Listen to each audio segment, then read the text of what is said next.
Jim Beebe here, back at it, Athlete Builder. And as always, we're brought to you by the AEA Institute and the Mental Edge Academy. It's our mental performance software that we're working with our athletes in our high schools and colleges. And now we have Andrew Knueven. Before we even talk about Andrew, shout out Mark Jameson. He's our guy. Southern Illinois, Edwardsville. Got us another Southern Illinois, Edwardsville guy. A little different here. This guy's a strength and conditioning coach. However, with a little bit of a different bent military background. So just talking about Andrew, director of basketball performance.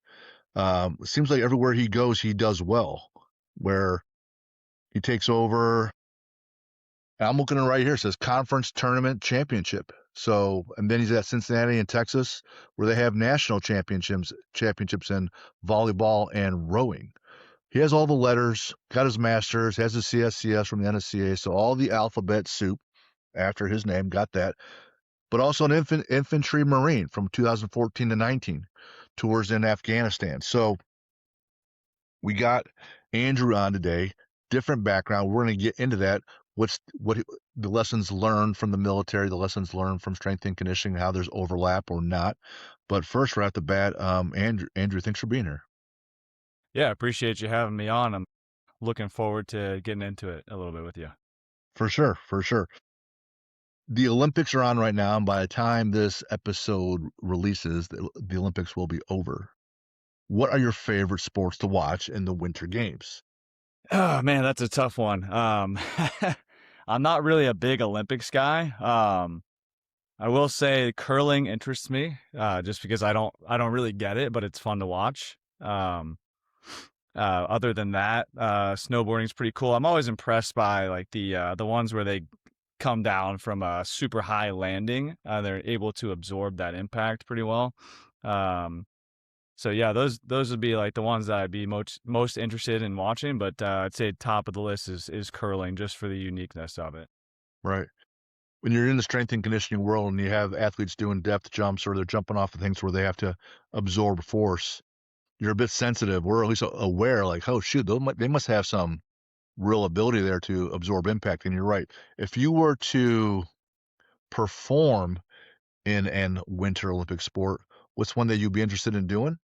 Oh, man, so I think I've seen the most of like the training for bobsled, so I think that would be pretty cool. It's a lot of acceleration, and then you just kind of hop in your vehicle and you get going down the fun little slide there, I guess. Right. So I guess that seems like the most interesting one to train for. That's one where it's raw power wins out for most of the event, unless you're the pilot and you're the person that's steering that darn thing. If that's the case, then there's a lot more to it. But if you're just hauling ass and then just duck down there, so definitely a lot less technical. That's probably where I would come in, where I could just be a dumb ox but super powerful and just kind of like don't have to be that Exactly. bright. That seems kind of capable for me. How about summer games? If the summer games are going on right now, what's an event you would like, or one you think you might want to do? Um, let's see. Summer games. I think the one that's most exciting for me to watch, honestly, is the 100-meter. I just like seeing the pure speed and power All that they put gas, out. All gas, no brakes. right? Yeah, I think that, and then like the cycling one. I watched the Paris last year where they had the cycling through the city. That looked pretty cool. It's almost like you're going on a tour, but it's a little bit harder. For sure, yeah, I guess. I Just a like little, just a little Bill bit. Murray's approach where he says that they should show a regular person doing the event so you can see for context, how really good these other folks are. I Yeah. like the 100. I like to watch the 400 because it's more painful. Um, I like watching the 5,000 because I watched the Prefontaine movie so many years ago. If I were to do an event, anything where it's throwing, where I think you can just be really powerful and kind of skate with that chaos as you're spinning around.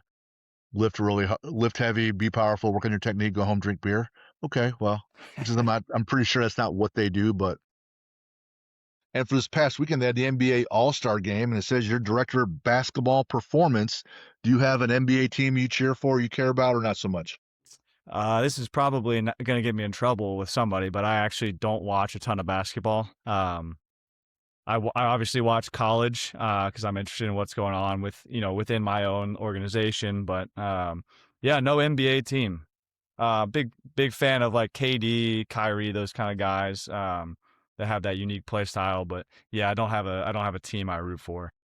Yeah, I don't watch that much NBA. I'm an older guy, so Jordan leaves the sport. I'm a lot less interested. Being from Cleveland, big Cavaliers fan, but I might watch games late in the playoffs, and that's about it. Here says infantry marine, so um, one of those devil dogs, one of grunt like Leatherneck, one of those guys that's on tour in Afghanistan. One, why the military? Two, why the Marines?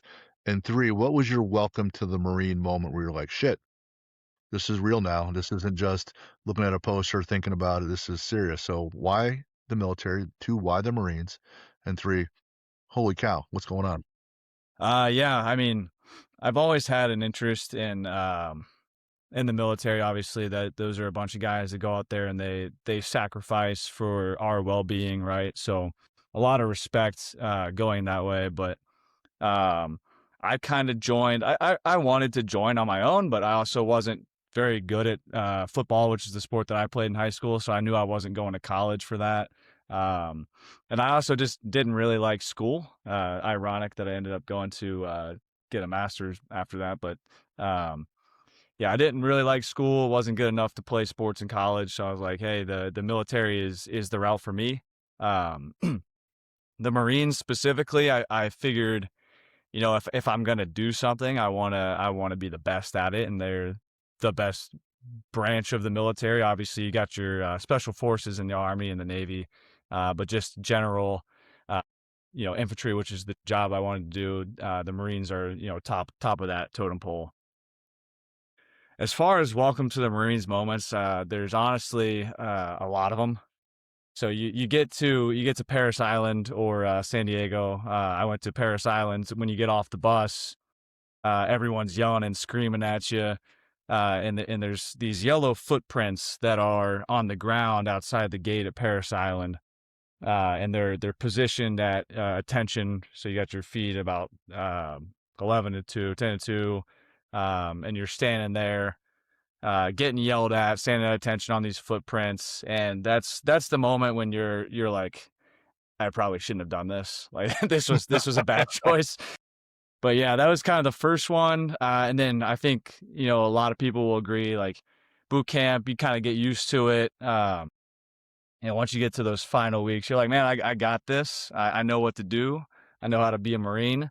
And then you get to your MOS school, your job school, and it's just another culture shock. It's long days and nights in the field, carrying heavy weapons around.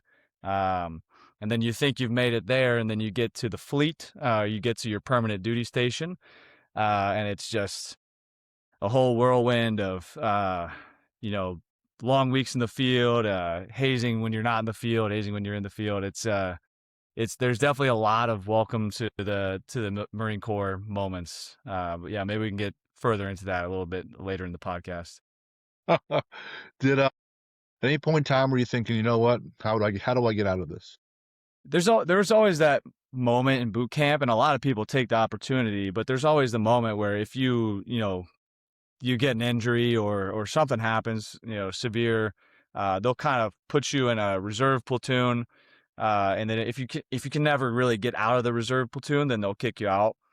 So there's always those moments, during the tough weeks where you're like, man, I could really go just sit in that reserve platoon right now. But yeah, it's I'd say the hikes, the fitness part of it, the rifle range is fun. I wanted to be there, but other than that, pretty much every day you're like, there's an easy way out of this, and it's always a button you could push.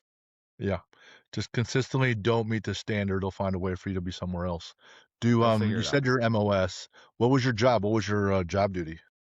So my MOS was 0341. It's actually infantry mortarman. I was in an infantry battalion. So every Marine is a rifleman, right? We all had our basic rifleman duties, but I had, uh, additionally to that, I was in charge of a squad for a mortar gun. For those that don't know, a mortar is basically a cannon, right? So you put the cannon on the ground and you point it in a general direction. You drop the round in, it goes off, it goes up in the air, it comes back down, explodes. However far away you're shooting it. Um, but I worked in that capacity. I worked with several different platoons. One was more of a heavy weapons platoon where I had a little bit bigger gun. And then I went to like a line platoon, which is basically your normal infantry company that just has mortars attached to them. And then when I deployed, I actually used a 120 millimeter gun, which is huge. It's a huge cannon. They're typically on vehicles. They're typically in artillery battalions because they're so massive. But we were kind of the first gun squad to deploy as like a mobile infantry unit with those cannons. When people ask what's a mortar, my general description is it's like a really awesome potato gun that aims up in the air, makes kind Yeah. of a noise, and then next thing you know, it's not just a potato exploding; it's a whole bunch of things exploding. So it's a lot more fun to watch. When you say that, I didn't really do that well in school. I like football. You go in the Marines, it's a physical line of work, right? And whether you're just doing the PT, but there's also like combat, and there's a whole lifestyle where you're a warrior, right? You're trained to fight, and then you're starting to finish out your number of years, your 4 years, and you're like, well, shoot, I got the GI Bill, probably. You got college paid for if they want to do it. At least your undergrad or X number of dollars. You start thinking, well, I wasn't that good in school, but I'm going to go to school not only for my undergraduate, but also get my master's. So walk me through the line of thinking that, hey, I'm going to be in the Marine. I'm finishing up my career here. I want to get into athletics. I'm going to be in the school for a little while, getting a lot smarter at some things. Just walk me through like, hey, this might be the path for me because you've been in the path for a little while now and you're having success. So just walk me through that.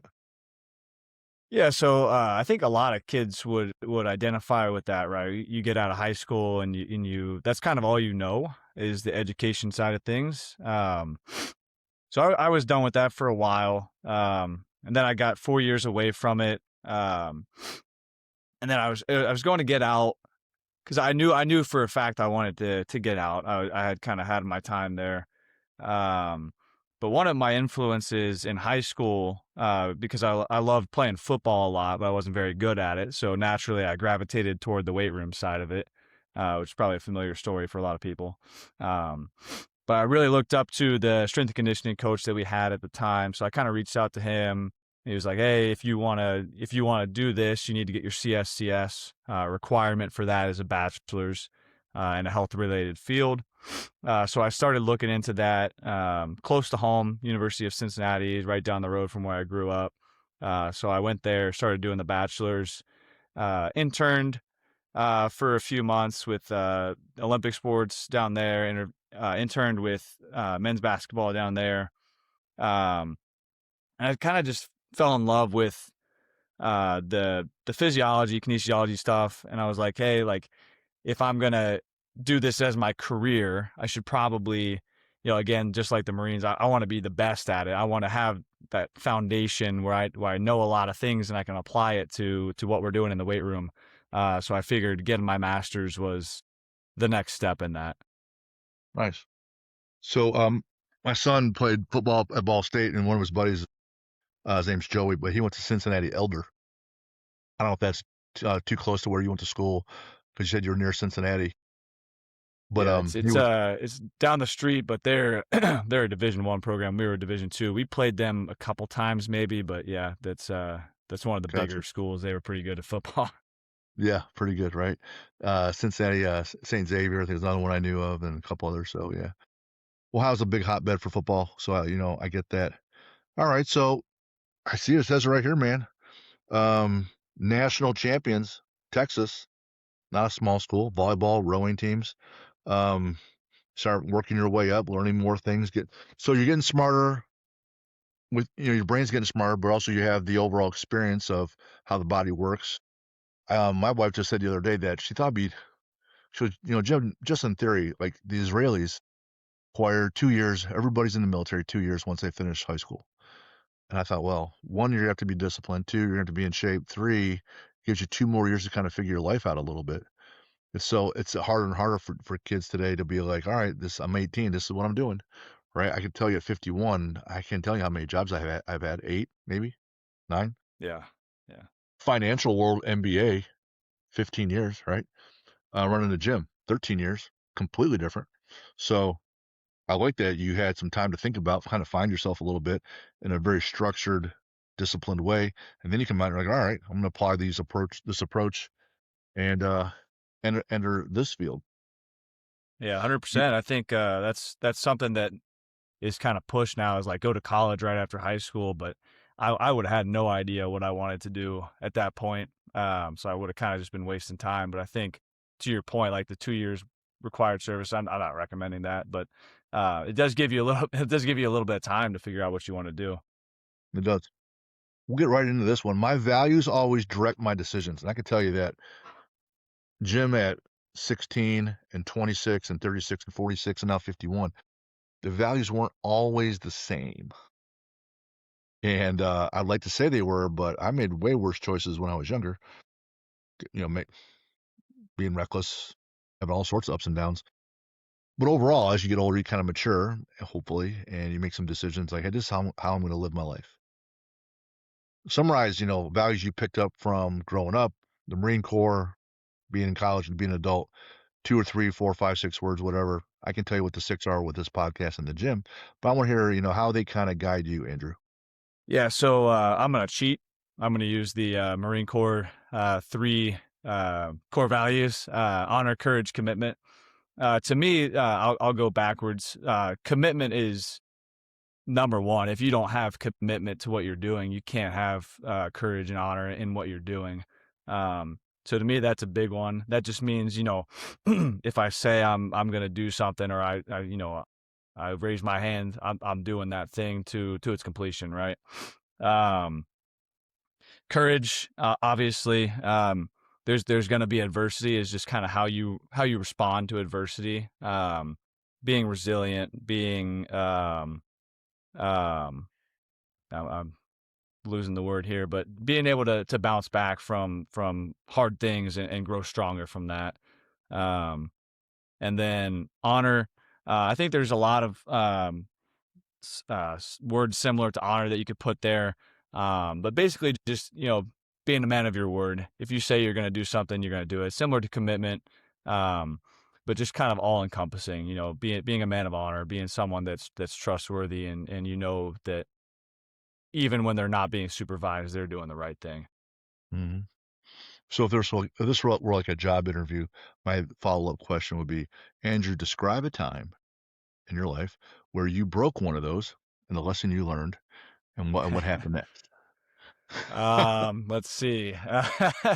um, you know, Sometimes it's hard to be committed to things. Sometimes you get into an activity and you're like, "Oh man, I don't like this at all." Let's see. Yeah, I think I I was in think one of the mechanical engineering things. for 3 semesters. I can tell you I wasn't that committed after 3 semesters. I hated Yeah, it. yeah. One of the things, honestly, the one of the things that I can't commit to is power lift training. It's something I've tried so many times, but every time I try it, my joints just get so beat up and I can't move well. Um, which is unfortunate because strength is definitely a quality that I could work on, but unable to commit to the joint pain and all that comes with it. Mm. So powerlifting, squat, bench, deadlift, that's what you're talking about? Squat, bench, deadlift. I of course still do all those things. It's just the volume and frequency that power lifters do them with. Anytime I run a powerlifting program, it's usually at least 2 days a week of each lift, if not doing each lift 3 times a week. So it Wow, starts to take a toll on your body. that's a lot.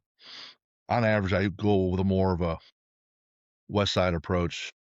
One upper body day heavy, one upper lower body day heavy, and then one upper speed, one lower speed.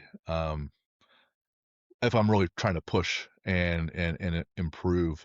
For the most part, it's much less than that. I'm just maintaining a level of strength, maintaining a level of cardio capacity, and then getting on with my day. I haven't since last year's event. I haven't really pushed. I just been maintaining.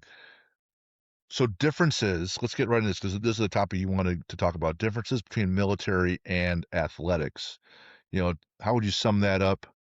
Whether it's the people, the culture, and then let's talk about training those different kinds of folks. Yeah, so I think number one, the culture piece of it, there's a warrior ethos to both, right? But one is a little bit more mandatory, and I think this is where courage and commitment comes into play. In the military, you're a warrior first, right? Um, you're kind of locked in for the duration of your contract. Once you hit the fleet, there's no getting out of it, right? So um, you have that commitment whether you want it or not. So it's kind of up to you to just keep pushing through at your best ability. Whereas in athletics, everyone wants to be a warrior until things get tough, and then the attitude kind of shifts a little bit. The courage to do the hard things, to bounce back from adversity, um, and the commitment to what you signed on for kind of wavers a little bit.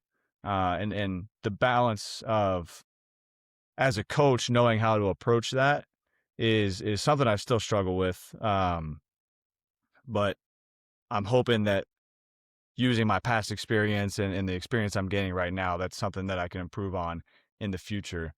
Um, but yeah, I think that's one difference. As Let me far ask you as about that. So, yeah, if you have a platoon in the Marines, yes, you can go ahead and legislate. Hey, this is the way it is. I'm in charge. I outrank you. Here you go.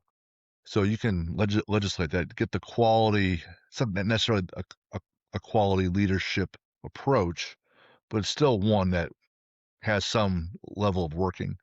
effect. Getting buy-in, explaining why, so inspiring, but also educating. That's going to help some. With the athletes, though, you can legislate as well. Hey, you're not going to play. And then the athletes can also be a little bit more mobile than they have been in years past, where they could say, hey, yeah, well, you know what? I can enter the portal next week and see you around. So it's not as cut and dry. So it seems one is a little less authoritative, like sports, right? Military a little bit more. But either way, there's going to be some components where you got to reach that athlete to build some buy-in, right? And even if you reach the Marine to get some more buy-in, yeah, they have those. We agreed to do this. You can't get out, but there's still body language. There's still overall effort, right? And you still got Yeah, to get a little absolutely. bit more out of that person. So how do you go about doing that? In your role now when you're coaching athletes, when people don't want to do hard things, is it running the sprints? Is it doing a heavy max out? Is it pushing heavy sleds? Is it going to bed on time? Is it tracking your food? What are some of the hard things that, like, man, this is challenging, but people are like, hell with that. I'm not doing it. Yeah, I mean, it depends on the person, right? The individual. So people naturally gravitate towards what they're really good at. So I've got examples on my teams. I've got guys that are really good at the cardio fitness type stuff. So it's easy to get them to do it. But I've got guys that are really good at the weight room stuff, and it's not as easy to get them to go and do the conditioning, right? But I think one of the things that I talked about with those guys this summer is, and I stole this from somewhere. Sorry, I can't give credit, but one of the best sources of motivation is deprivation, right? So what are you deprived of if you don't kind of kick yourself in gear and do the work that's necessary to get to that next level? So I've kind of used the example with our teams. We won a conference championship last year, right? And not all of those guys are on the team this year. But there are a lot of new guys who saw that and they want that, right? So one of the things that I would say is hey, like you're naturally not as good at this activity, um, but that's kind of a gap for you to achieve, that conference tournament, to achieve the goal that you're looking at right now. You need to strengthen your weaknesses and maintain your strengths. Hmm. The ego comes into play a little bit and do things you're not as good at. Plus, it doesn't feel as good, like feel. So you're like, well, I'm going on how I feel. And people say you got to be stronger than your feelings. This is one of those moments. It is challenging. I think when I tell my athletes in the moment, when I ask of you as a coach, in the moment, your brain's going to say no. You're programmed to not want to. So before the session starts, pre-decide about being intentional today that if I push you in a certain area, it's because you need it and I want it for you. Let's agree now to do it and not think about it then. Because in the moment, your mind's going to say, no, I don't feel like doing that shit. But if you pre-decide now, at least you got a better shot. Hey, I decided, and I'll say, hey, this is that moment. We talked about it beforehand. This next part's gonna suck. It's gonna be only for a short while. Nothing's going on forever. Let's just get in there and go. So you can get a little buy-in, then people are willing to do a little bit more. And I agree. I wrote down your one of your pieces here. It was basically that if you take something away, or if there's a pain involved, you're more likely to adjust. I mean, no one touches the stove that's super hot multiple times, right? Versus you said, hey, our mantra is win the day. Like building the best version of yourself is a positive thing. It's great. There's no real negative if you don't, right? Like maybe you build a good version of yourself, but not the best version. If you're not playing, that's a negative. If type you got diabetes because you're so fat, that's a negative. Like you're gonna die earlier, that's a negative, right? So now there's pain involved, and like it or not, in my opinion, the the stick outweighs the carrot in terms of getting people to move forward. What's your thoughts on that? Yeah, 100%. I'd say the stick is the pain of not getting the carrot sometimes, right? I talked about the conference championship, right? Like That's that's just the absence. carrot, Yeah, right? right. That's the carrot 100%. But man, you gotta hate losing more than you love winning, because that feeling of, especially if you make it to the end and you lose that last game, that stings. That stings for sure. Um, you had said something about kind of building habits, coming out and having a mindset that, hey, you're gonna ask me to do something today in training that I don't want to do, but I just need to have that mindset that I'm just gonna say yes. Yeah, Um, pre-decide. Yep. pre-decide, which kind of reminded me last year of one of our mottos. It was I'm not sure where it came from. I know the physiology behind it, but well, our motto was build the myelin, right? So every time you do an activity, you have either a positive or a negative response. The way you act in the moment to the outcome of that event is going to build on itself every time. Let's say in basketball, let's say you go out and you miss a shot. If the first thing you do is hang your head and say, oh man, I like, what's wrong with me? That's just going to keep piling up, piling up. You're training your body to react that way. And I think that's kind of what you were saying, is like training your body to react a certain way in the moment. And if you go out there and you miss a shot, hey, right back in at next play, and you go out Sure. there and you bang the next one, right? So you're building on top of, even negative outcomes. You're building positive responses to those outcomes, and I think that was really helpful for us last year. I don't know if you follow Jocko Willink much at all or hear of him. He's a former SEAL. He has his own podcast. He's all about leadership, right? And one of his mantras is simply the word good. And he would there's a video where it's just a montage of all these terrible scenarios, and where he says good, right? Good. It's written on a wall in my gym. So to your point, I miss a free throw, and you're like, shit, right? And you'll see people's body language, and you'll see people around it, and so everything, all this stimulus, positive and negative, is coming at you all the time. So you're being impacted, and you're also impacting. So if my response is good, what happened there? So I'm trying to learn. All right, adjustment, and then I move on to the next place. So good, learn, adjustment, and that's it. 3 words. Move on to the next thing. Good, learn, adjustment, and that could work for some people not. But the point is to pre-decide what your approach is going to be before practice or before the game. implement all throughout the practice and the game. Then afterwards, look in your notebook and say, hey, this is my approach. How did I do versus my approach? How did I feel? How did my approach work? Do that for a few weeks, get some more data, and then decide, do I want to adjust my approach or not? Right? But if you can pre-decide these things in advance, then you don't need to worry about some of these things in the moment because you've already decided. The mental strength, your mental focus can go elsewhere because then some of those things are now more automatic. If everything has to be assessed all in the moment, then that's exhausting, right? So you can say, hey man, at least today I'm gonna say good and learn from everything. Yeah, That's my approach. 100%. Yeah, I like that. I'm gonna steal that if that's all right. Please. It's the it's one of our it's a cheat. It's one of our approaches with the Mental Edge Academy. So we want people thinking in advance. And I'm a big James Clear Atomic Habits guy. Um, like Lent's coming up. I'm Catholic, starts this Wednesday. I know that all the chips and all the pretzels are going to be gone because that's the thing I'm going to give up because I like it a lot. So I'm going to give that up and think about what I'm doing during Lent. But I'm not going to put them in the house, right? So Yeah, it makes it set easier. I don't yourself buy up. it, Yeah, right? yeah. If I don't have tons of naked girls and booze around me, I'm probably going to be okay with my marriage, right? Right. That's not real hard. Um, now, Andrew, how old are you? I am 29, Coming up on 30, right? coming up on 30. Good 10 plus years past being an adult. Things change pretty quickly. NIL. Since you've been in the college business, for our parents and student athletes, talk about the realities there, the good, the bad, and the ugly, and what you've seen with the portal and whatnot. Yeah, so I'll start with, what I've experienced personally with the portal is just guys coming and going on a more frequent basis. You get that kind of revolving door, right?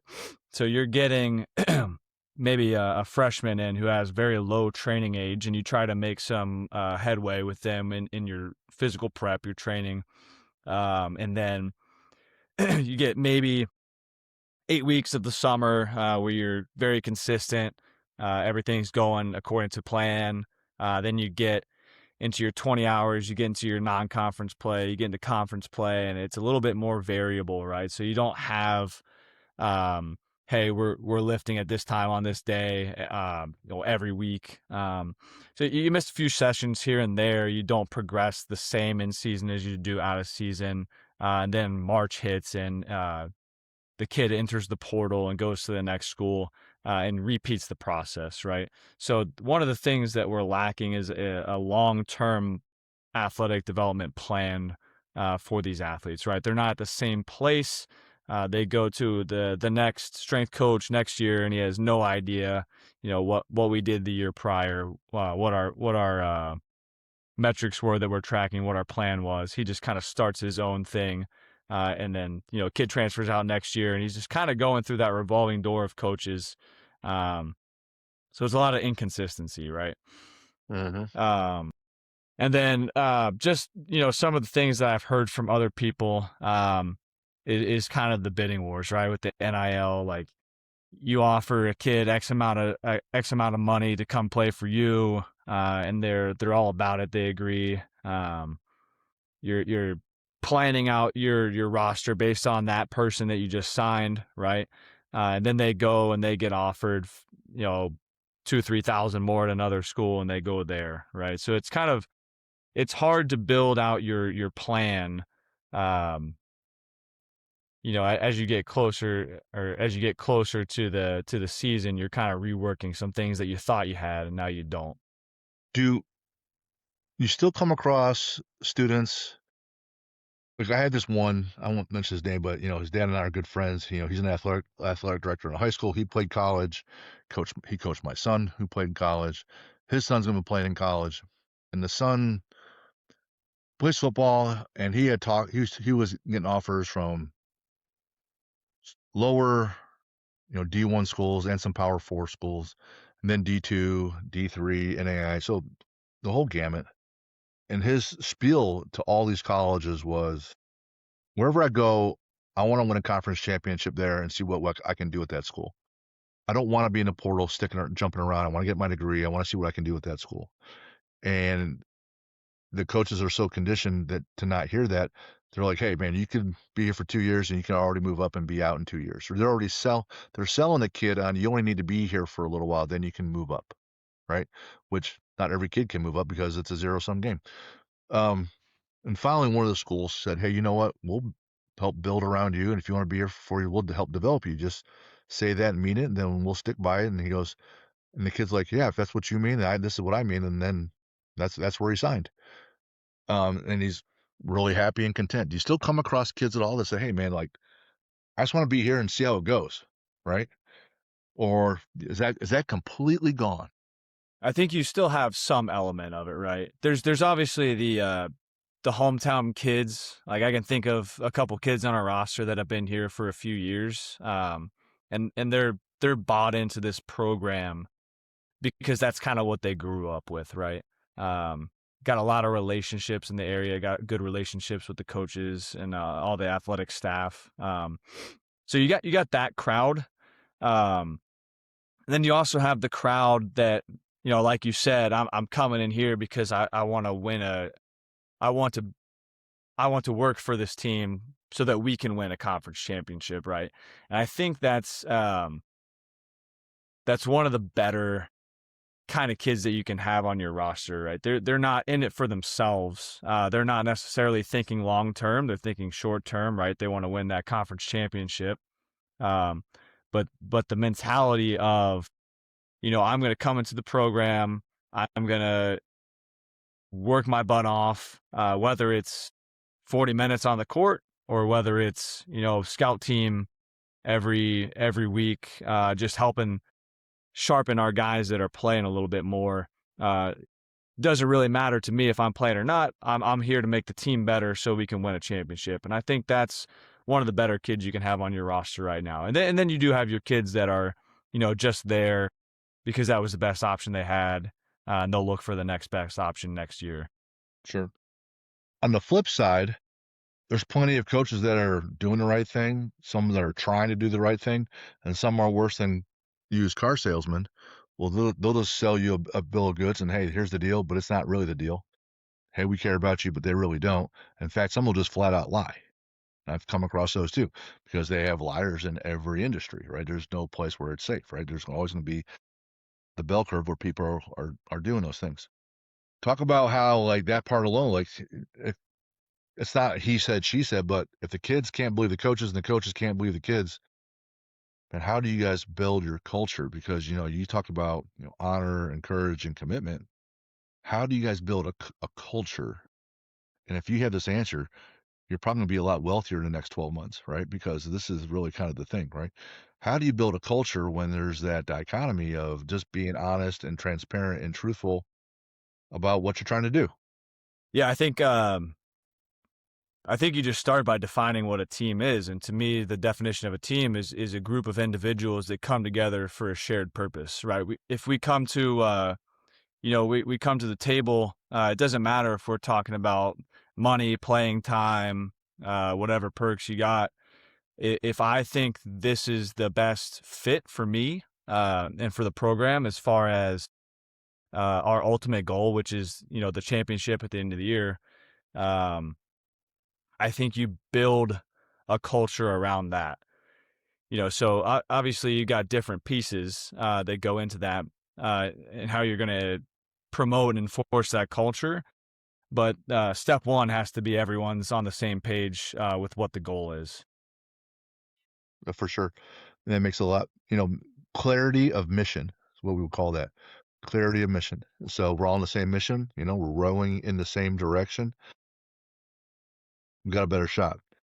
Quote by Emerson, you listed here, which I love. In my walks, every man I meet is my superior in some way, and in that I learn from him. Talk about why you put that down on your sheet here.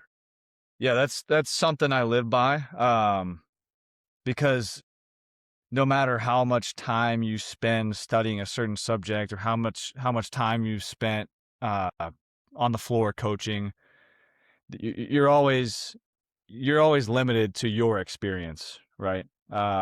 you're always limited to your lens of how you see things.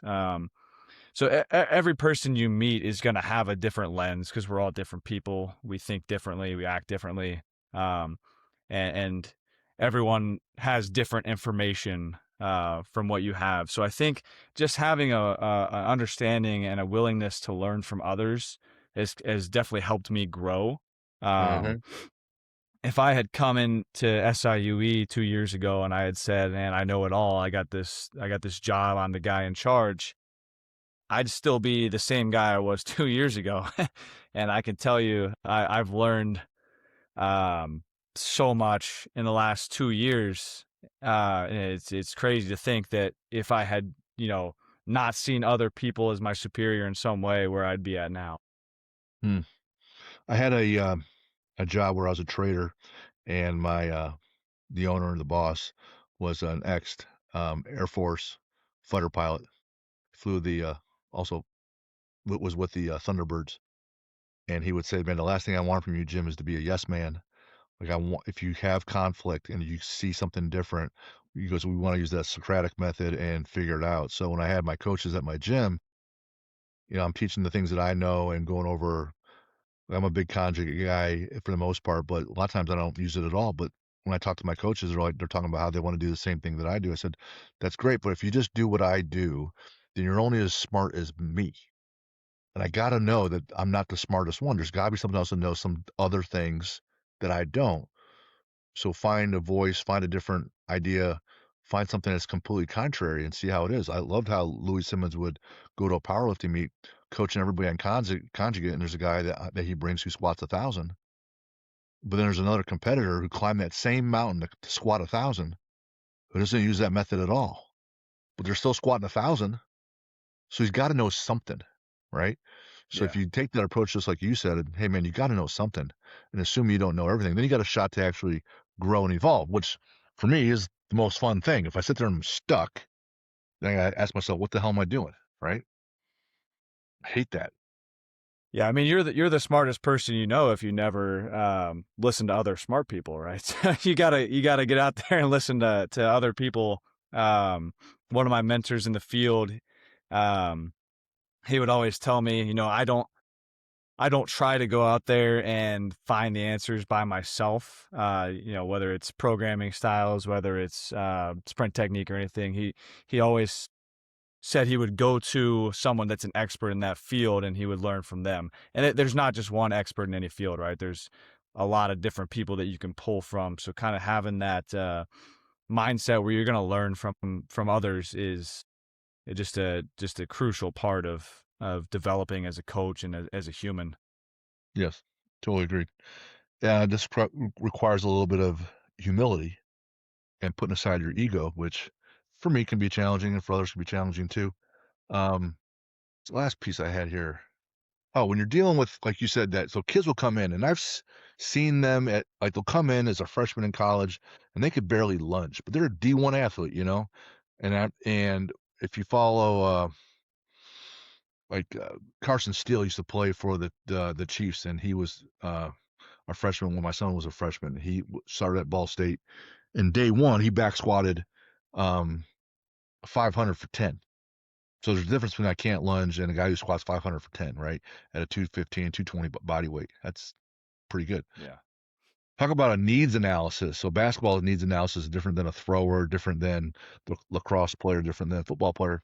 Talk about needs analysis and hey man, year one, year two, I need this person to be able to handle the volume of going from high school to college, hanging against adults now. Some based on the the number of years could be 24 years old versus a 17-year-old kid for 24-year-old grown-ass man or woman. Talk about the needs analysis and getting them prepared to play and how you prioritize for them. Yeah. So very general needs analysis would be kind of looking at the biomotor demands of the sport, right? So you're looking at different joint angles that you're going to experience, common positions, X cells, D cells, the volume on those, intensity, um, and then you have the energetic demands. So how long is our periods of active play? Um, what intensities are you moving at during those active periods? How long do you have to rest in between those periods, right? Um, so that's something that I'll do each time I take over a new team, right? So the game kind of stays the same, but then you have the that team, right? So a lot of coaches have different coaching styles.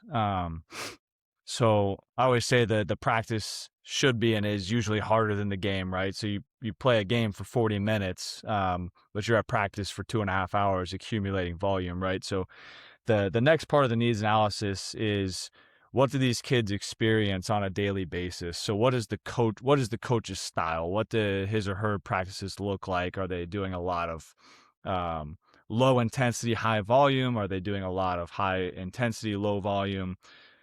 Basically, anything that you can track with a wearable. So one of the things that I wish we had that we don't is like the GPS or the Connexon type units, so I can see, how many high intensity jumps are we getting, how many sprints, how many high intensity XLs, decels, all that kind of stuff.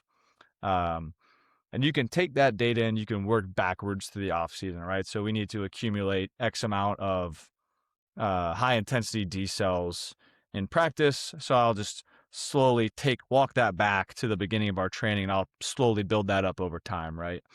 Um, so that would be the practice needs analysis, the coach style needs analysis, and then you also have your individual needs analysis. Like you said, the guy that squats 500 and the guy that can't perform a bodyweight lunge have two very different probably body types, different active, passive ranges of motion, all that kind of stuff, different coordination. So that's just something you have to look at in conjunction with all the other, the sport needs analysis and the coaching style needs analysis. Um, but yeah, you would take all that information, you would kind of bucket athletes into, you know, fulfilling those different priorities. So we talked about the guys that have, they're really good in the weight room, but they suck at the conditioning stuff, or vice versa. So you have that information, so you know what you need to train for those individuals. Do you see any trends for the kids coming out of high school now? To be honest with you, we don't get a lot of freshmen. Um, Anecdotally, with the one or two freshmen that I've had the experience with, there's not a lot of strength and conditioning at the high school level. And if there is, it's usually like coach led, like sport coach led, very basic, like squat, lunge, hinge, all that stuff, which is great, but maybe not performed at the highest level. I have had a couple freshmen that had really good strength coaches, and they were doing stuff that's probably more advanced than what I do, but I think that's probably more rare. But I don't know, the way the field is going, I think there's going to be growth in that high school strength and conditioning area. I think there has to be, because they're going to be having that the big stick that you and I talked about, with them playing so much AAU ball and basketball and all that volume and ACL tear growth, MCL tear growth problems, um, without having their core, their glutes, and their hamstrings strong enough for them to withstand all the force played on their knees. At some point, coaches and parents can be like, you know what? Kids are always tearing their knees. We probably need to be a little bit stronger here. Not as much change of direction work all day long, 11 months a year, where they think maybe 2 times a week in February they can get some lifting in and call it good. At some point, they're going to say, hey, man, supply demand. I'm running out of kids because they're all banged up and ruined. So we probably should lift a little bit more. I think the pendulum at some point will shift that way a little bit. How about you? We talked a little bit beforehand. When you're lifting, what do you like to listen to? I listen to a little bit of everything. I'd say probably about 40% of the time I'm listening to rap, hip hop, another 40% country music, 20% podcasts. It Okay. varies. All right. Well, check out the Athlete Builder one and make sure you subscribe, like, comment, and share, Absolutely. is what my kids would say. What's a bucket list adventure? You and I think you said you're married, right? Yep. Me and my wife Natalie. A bucket list you guys haven't been on yet. Where would you guys like to go? Yeah, I'd love for us to go to the Black Forest in Germany. Okay. I don't know a ton about it, but we both love hiking, and I've seen a few pictures from the Black Forest, and it's just massive, beautiful mountainscape with a lot of like hiking spots, a lot of trails, all that kind of stuff. I think that would be fun. Awesome. My wife and I are big dorks and we like that crap a ton. So if we have the ability to go to national parks, man, that's what we love to do. So something along those lines. What's a favorite sports movie of yours? Favorite sports movie? I'm gonna go with The Replacements. I don't know if you ever seen that one. That's an older Keanu one, yeah. Reeves. Yeah, it's an Yeah, older right? one. Yeah. Yeah. Bef Pre-John Wick. Yeah, How it's a about a little favorite bit of sport to an watch? What's that? sport to watch. Favorite sport to watch. Um, I'll be specific. I'm a big Eagles fan, so I'm gonna go NFL. Eagles football is my favorite sport to watch. Love to watch college basketball too. I'd say NFL, college football, then college basketball. So are you a big Invincible fan? Vince Papale? Well, Or man, I you don't haven't know if seen that. I. That's a movie about a guy that walked on for the Eagles. No, no. Okay, yeah. I know what you're talking about. It's they did the Mark Wahlberg movie. Mark Wahlberg. Yeah, Yep. it's based on a true story. Yeah. Yeah. I've seen that. It's been a while, but yeah, that's a good movie. Yeah, it's been How a about while though, man. favorite athlete to watch?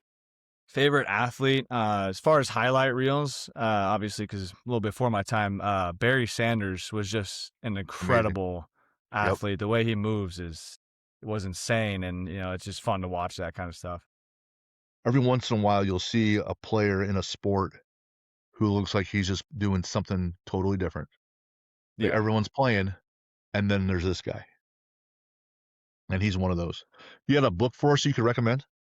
Um, Team of Teams is a really good book. I just finished reading not too long ago. I wish I could remember who wrote it, but it's about um the war in Iraq and how they had to kind of change their managerial structure within the military to kind of keep up with the fast-paced environment of the war in Iraq. But the author does a really good job of applying it to business type scenarios and things that we would have to experience in real life. Gotcha. Definitely an interesting read. I have it written down. This next two questions, they could be fictional or they could be real life people. You have a superhero or a villain that you like? Um, yeah, I'll start with villain. Definitely fictional, but I love Star Wars, so Darth Vader has always been kind of like the coolest villain in my book. There's just For something sure. about him. Well, he has Uh, that conflict that people kind of identify a little bit. yeah, it's weird. I don't know that any other like franchises really accomplish that where you root for the villain so much as they Marvel did. does, with like the anti-hero with Deadpool and Wolverine, but they're still considered the heroes though. But yeah, you're right. Yeah, Yeah. yeah. Hero wise, I've always been a big Batman guy. I just think there's something cool about just a normal guy out there fighting crime. He has enemies that are superhuman. He has enemies that are not super. It doesn't matter. He's gonna take them all on. A lot of people say Batman for that reason. Yep, I like that. You got a favorite lift to do in the gym? Uh, Bench press. Okay. And then you got a quote for us. um, yeah. I mean the one quote that we talked about earlier. Just, every man is my superior in some way. So that one is always a good one. And then one that I use a lot with my athletes is how you do anything is how you'll do everything. You just if you don't give 100% to every task, if you don't do the details, the big picture's not coming. Sure. Agreed. Where can people find you and the teams that you're supporting and what's going on? Where can they find you online? Yeah, so the only thing I have is Instagram. So that's Andrew_Knueven. And then you can follow the Cougars at SIUE WBB or SIUE Hoops. Beautiful. Beautiful. And for those, again, that want to reach out to us, info@athlete-builder.com. Again, we're powered by the AEA Institute. The Mental Edge Academy, that's our mental performance software where we work with high school, college, and pro athletes on building their mental performance. Andrew, great time today. Thanks for taking the time. Haven't I loved it. I'm so glad that Mark connected us and learned a lot, took notes. So, man, definitely worth my time. Thank you so much for the gift. Yeah, thank you. Appreciate you having me on. All right, we'll see you.